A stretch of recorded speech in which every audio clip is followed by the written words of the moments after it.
मला असं वाटतं की पेपर ज्या गतीनं फुटत आहेत, भविष्यातही पेपर फुटणार नाहीत असा दावा म्हणजे सरकारही करू शकेल असं मला वाटत नाही. कारण सरकारी व्यवस्था जी आहे ही पोखरलेली आहे भ्रष्टाचारानं आणि सामान्य माणसाच्या स्वप्नांशी खेळ सुरू आहे आणि सामान्य माणसं हतबल झालेली आहेत. म्हणजे अनेक वर्षानंतर आपण एखाद्या परीक्षेची तयारी करतो आणि तुम्हाला जेव्हा कळतं की हा पेपर फुटला आहे, तेव्हा जे लाखो विद्यार्थी त्या परीक्षेला बसतात, तर त्या परीक्षेमध्ये बसणाऱ्या विद्यार्थ्यांच्या भावना किंवा त्याच्या मनामध्ये जो काही वैचारिक गोंधळ निर्माण होतो, याचा विचार आपण केला पाहिजे. आज विद्यार्थ्यांना शिकवणारे शिक्षक, त्या शिक्षकांचा पेपरसुद्धा फुटला आणि म्हणून मला असं वाटतं की म्हणजे नेमकं चाललंय काय सरकारमध्ये, हा प्रश्न सामान्य माणसाला पडतोय. याची जबाबदारीसुद्धा कोणी घ्यायला तयार नाही. कोणी म्हणजे श्रेय घ्यायचं असेल तर सरकार लगेच धावत जातं, पण जबाबदारी स्वीकारायची असेल तर मात्र शोधूनही सरकारचे कोणीही आपल्याला सापडत नाही. हे दुर्दैवी आहे. असं म्हटलं जातंय की पेपर फुटले भिवंडीत आणि पैसे पोचले मालेगावात, म्हणजे काय धागेदोरी असते? नाही, मला असं वाटतं की जोपर्यंत याची चौकशी पूर्ण होत नाही त्यावर टिप्पणी करणं योग्य नाही. याची चौकशी होईल, सत्य समोर येईल, दोषींवर कारवाई झाली पाहिजे. पण या व्यवस्था ज्यांनी तयार केल्या किंवा या व्यवस्थेला ज्यांनी मान्यता दिली किंवा या व्यवस्थेवर ज्यांनी शिक्कामोर्तब केला, त्यांचं काय, ते कधी जबाबदारी घेणार आहेत?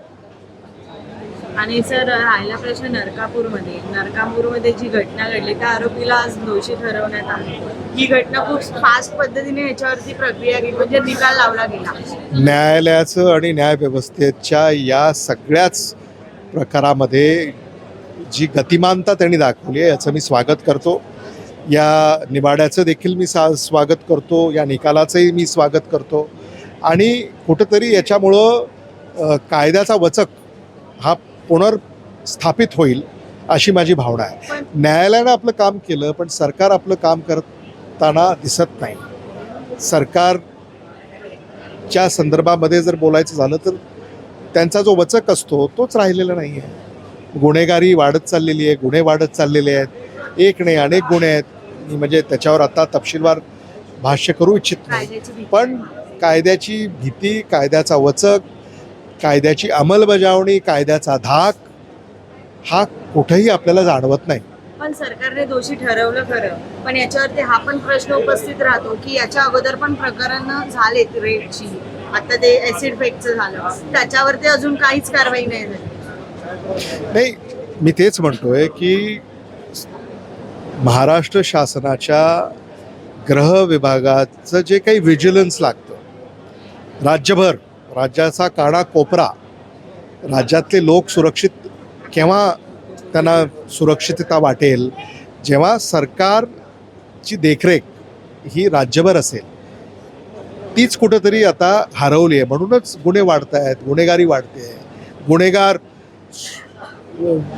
खुलेआम त्यांचा वावर हा राज्यामध्ये सर्वदूर हा आपल्याला जाणवतोय. हा का? कुठंतरी गृह विभाग, कायदा विभाग कमी पडतोय. थांबणार आहे कुठेतरी की थांबलं पाहिजे, सरकारनं पावलं उचलली पाहिजेत. नाहीतर शेवटी समाजामध्ये चीड निर्माण होईल. इथपर्यंत जर सरकार सुस्तपणा दाखवणार असेल तर सरकारला त्याची किंमत येणाऱ्या दिवसात मोजावी लागेल.